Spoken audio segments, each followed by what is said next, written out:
Copyright disclaimer. Under Title 17 U.S.C.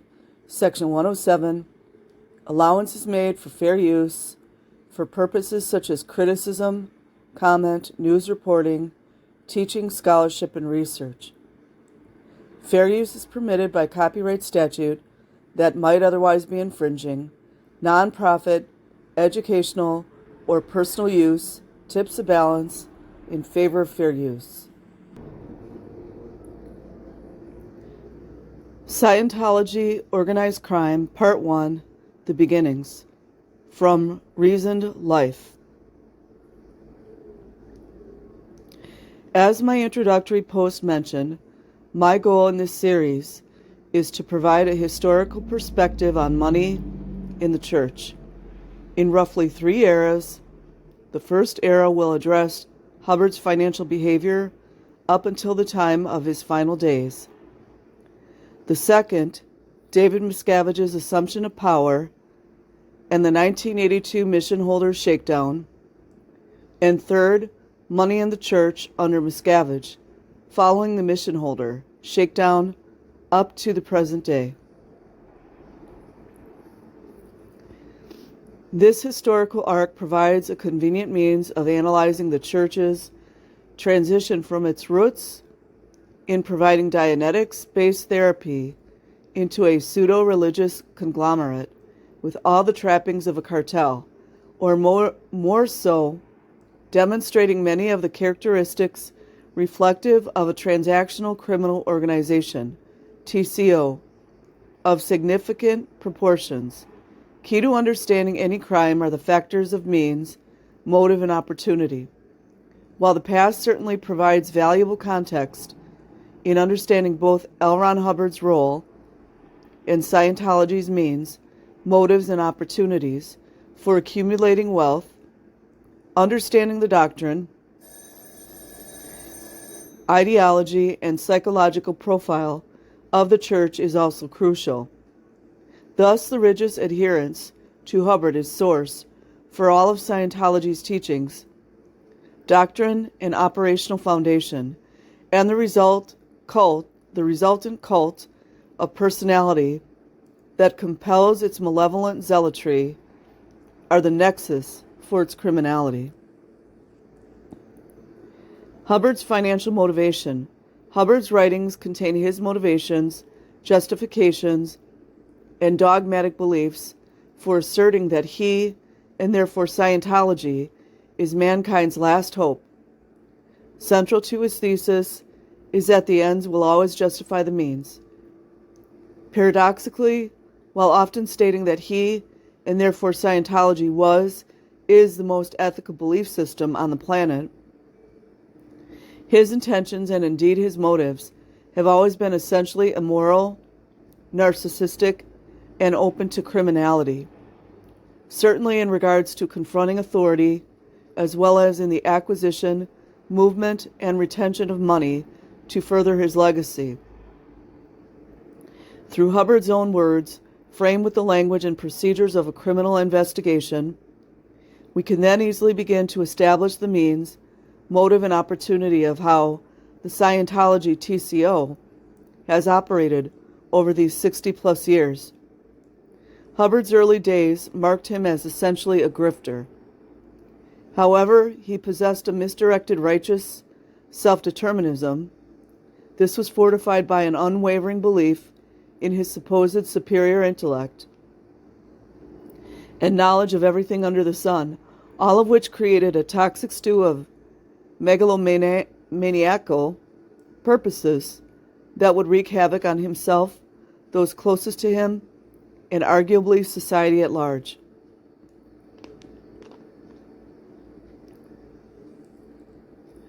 The following quote, taken from a letter written in August of 1938 by Hubbard to his then first wife, Margaret, a.k.a. Polly, a.k.a. Skipper, is insightful in understanding Hubbard's original motive, his determination to make his mark on the world.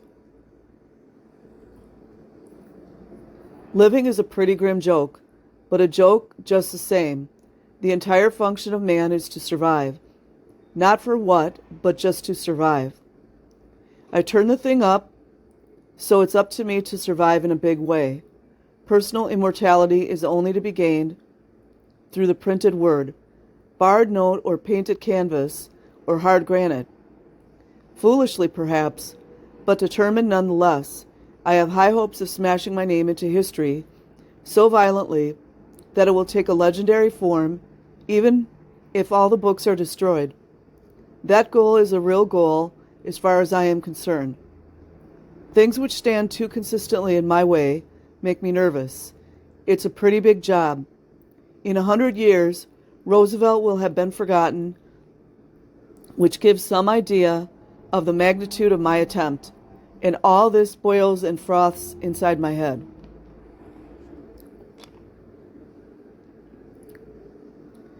At about the same time, he went on to solidify these and other ideals crucial to his ruthless determination to succeed. In Excalibur, his manifesto on survival of self, the family, and the group at the expense of all else. While never publicly published, anecdotal evidence alludes to Hubbard shopping it to publishers, with it being rejected as too controversial, or that they were afraid to publish it. While this could be typical Hubbardism bluster, the book's commercial failure in no way mitigates its significance in understanding Hubbard's complex, psychopathical self-determinism. Excalibur holds an ironic place in Hubbard's personal creation myth and is revered among Scientologists as a burning bush of sorts. Significantly, the nucleus of Hubbard's eventual axioms, theories, and policies on such core tenets as one's survival, the fate of mankind, or Thetan's self-deification, as well as his preternaturally dark worldview, all emanate in some way from Excalibur, and as will become abundantly clear, Scientology's rapacious, malevolently criminal behavior is much the result of the amoral philosophy within Excalibur. Hubbard is not alone in his narcissistic, megalomaniacal self-justification for his transgressions, crimes, and quasi-nihilism. Numerous despots, crime bosses, corporate magnates, and politicians throughout history have shared much of the same DNA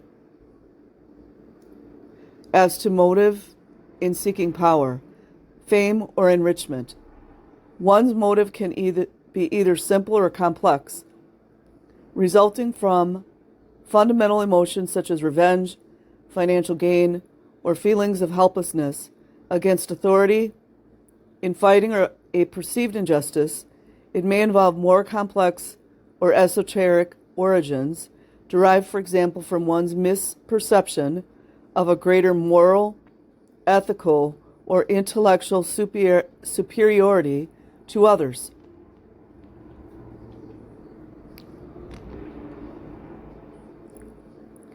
Or from a sense of some great personal or institutional betrayal.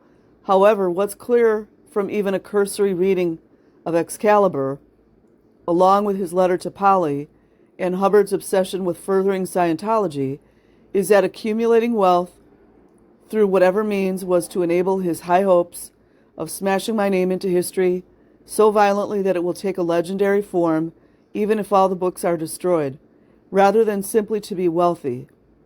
Hubbard did enjoy the finer things in life, not toothpaste, but as his later years in relative obscurity demonstrated, money was always more about being a means to assure his place in history than anything else. It was also about controlling the means by which his place in history would be assured. The means, or Hubbard as tax evader, means represents the nexus of organized crime, TCOs, Scientology, and control. The organizational and philosophical parallels between organized crime, or cartel-like behavior, and Scientology are no accident. Indeed, Hubbard and Charles Lucky Luciano, considered the father of modern organized crime, shared much in the way of focus and personal philosophy, as the following quotes from Luciano eerily demonstrate. Anything I ever did in my life, I felt justified in doing. And behind every great fortune, there is a great crime. Hubbard's obsession with his legacy is well known. Less so is the deliberate way in which he structured the policies, procedures, and crucially the organizational ethos of Scientology to justify any activity, regardless of the legal, moral, or ethical ramifications. In short, the great crime. Further to this point, the only thing that separates a grifter like Hubbard from a Luciano, Colombo, or Genovese is scale. And absent federal intervention with organized crime, as is the case in business, scale is always a function of the desirability of the product, the racket, or ongoing criminal enterprise, market reach, and increasing levels of organizational competence. For the mob, control is all about turf, rackets, and power. For Hubbard, it was about ensuring the enduring viability and propagation of his legacy.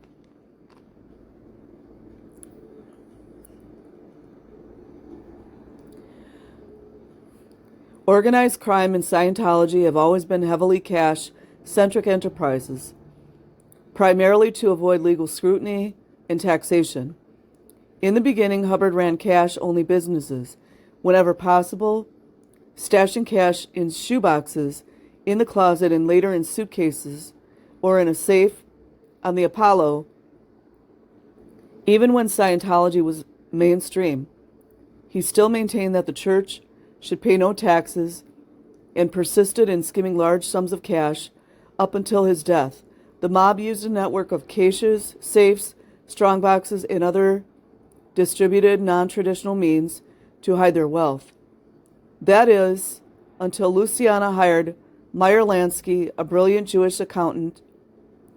Lansky was the first non-Italian brought in at the commission level of La Cosa Nostra, LCN. He revolutionized the way organized crime operated, helping to legitimize many of its income streams.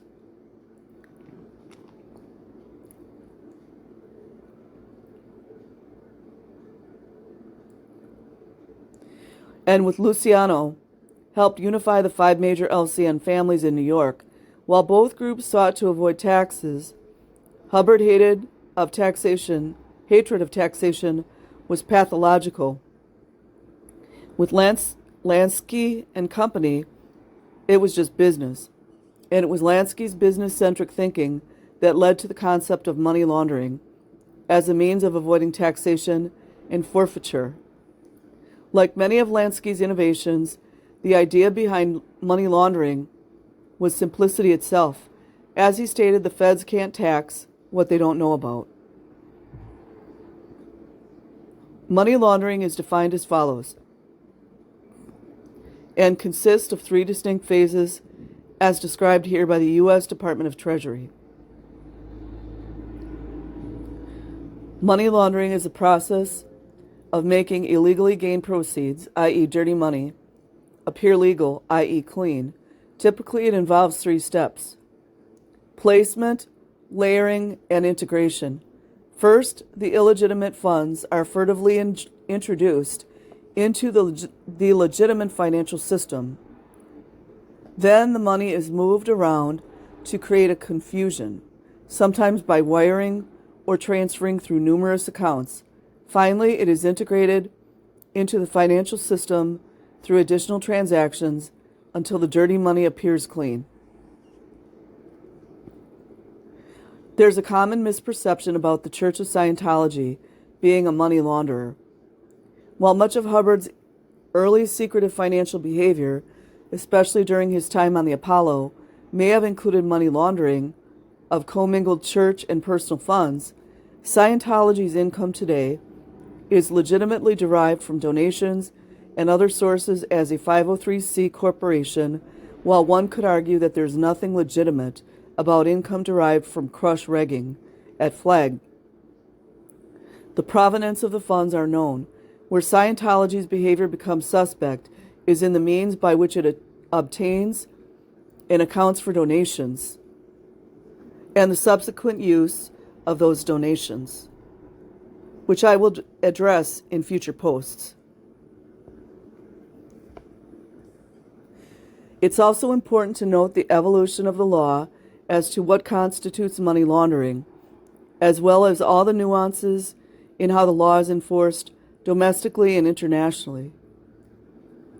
Crucially, money laundering is predominantly an element of a predicate crime, i.e., drug dealing, fraud, extortion, tax evasion, etc. You hear that, LAPD? Which is essential in establishing a motive for the laundering itself. In the post-9/11 world, anti-money laundering law and regulations to counter the financing of terrorism have assumed a new urgency, an urgency lacking in the days of Hubbard's many international and domestic legal troubles, especially during his time on the Apollo. It wasn't until the Bank Secrecy Act of 1970 that money laundering was formalized in any fashion as a federal crime, thus the somewhat benign interest in Hubbard's activities.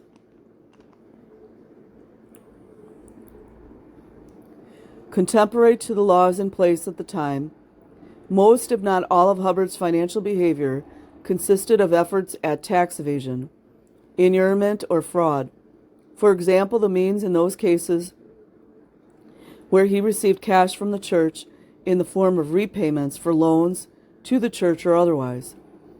His moving that money offshore would be tax evasion.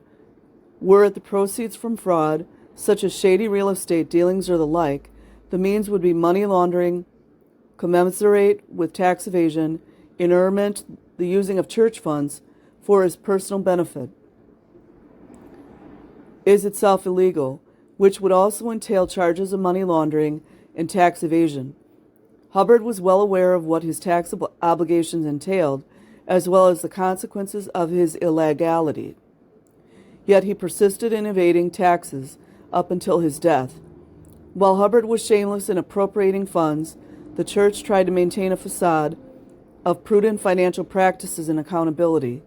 The organizational structure in place at the time in each Scientology org, mission, or other entity had individuals known as flag banking officers, names, who were tasked with routine financial matters at the operational level.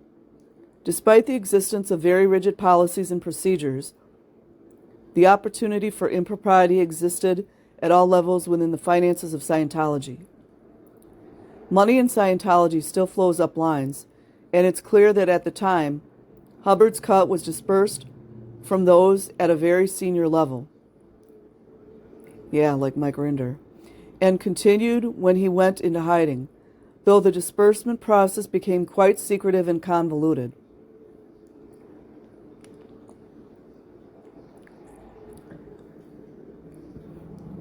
The opportunity. Scientology as cash cow. Once Hubbard met Mary Sue and left financial management to others, Scientology thrived. However, Hubbard's tax problems remained and were one of the great motivators for leaving the United States for East Grinstead, and shortly thereafter in going to sea. Thus, the opportunity to amass capital away from prying eyes was his physical distance.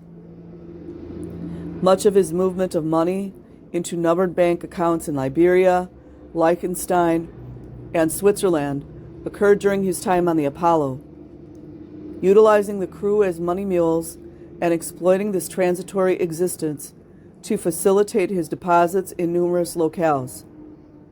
First-hand accounts abound from this period as to the amounts in question, as well as the great lengths Hubbard went to in order to hide his income.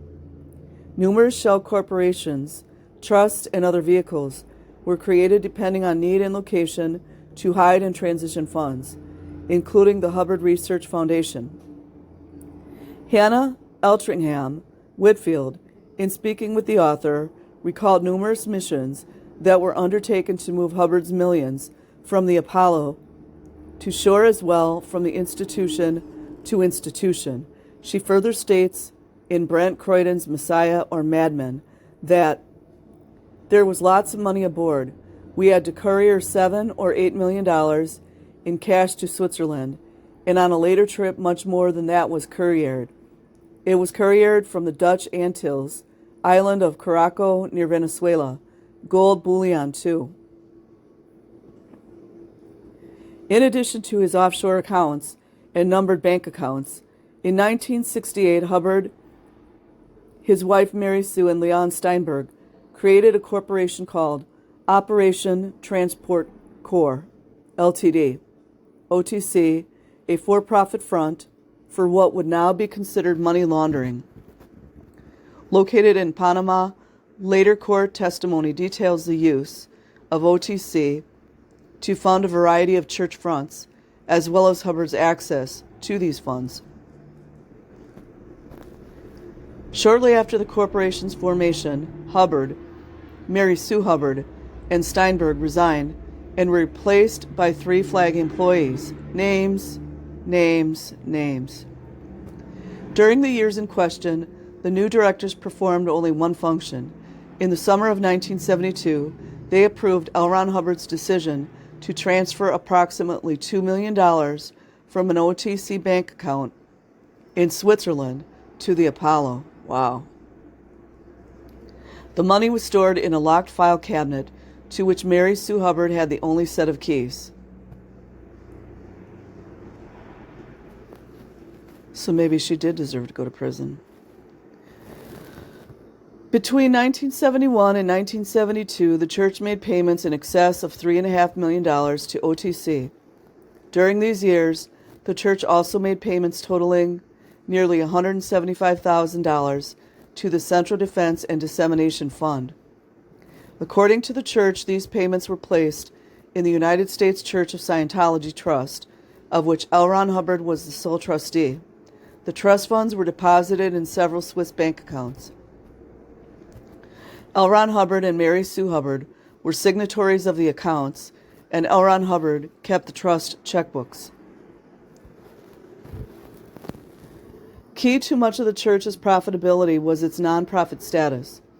However, Hubbard was always wanting more, be it income streams or followers, and nowhere was this more evident than in his mother church, located in California, founded in 1966.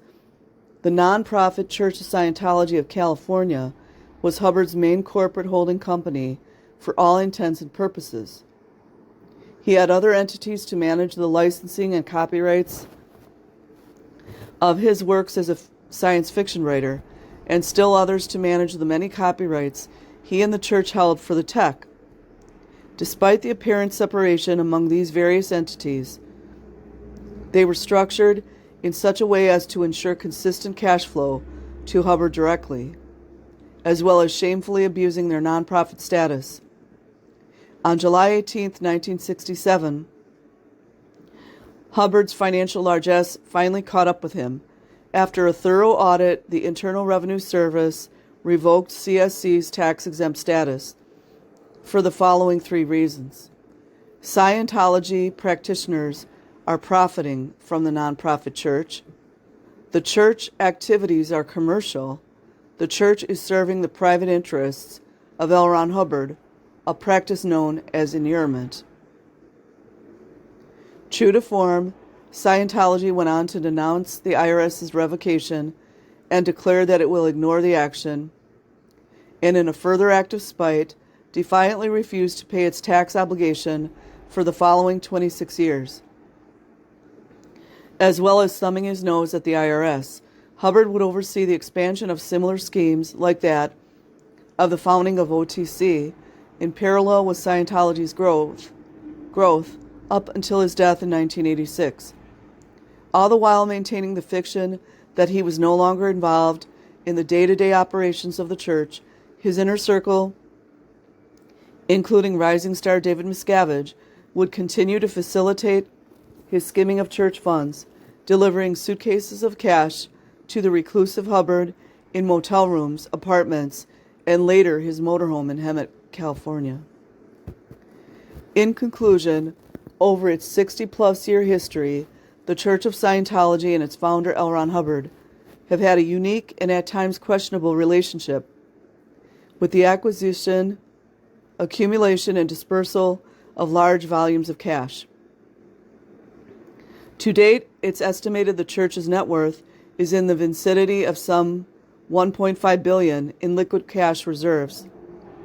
It's clear that the church still maintains a disdain for financial regulations, as well as consistently and blatantly violating the 1993 agreement that restored the tax exemption lost in 1967.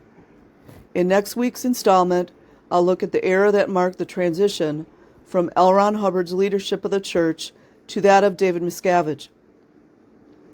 I'll also look at the mission shakeout as a precursor to David Miscavige's combative management style, as well as how this event exemplified a sea change in how Scientology's finances would be managed going forward, and lastly, the meaning of the iconic 1993 agreement with the IRS. Okay, guys, that's it. I will leave the link to the article in the description box. Peace.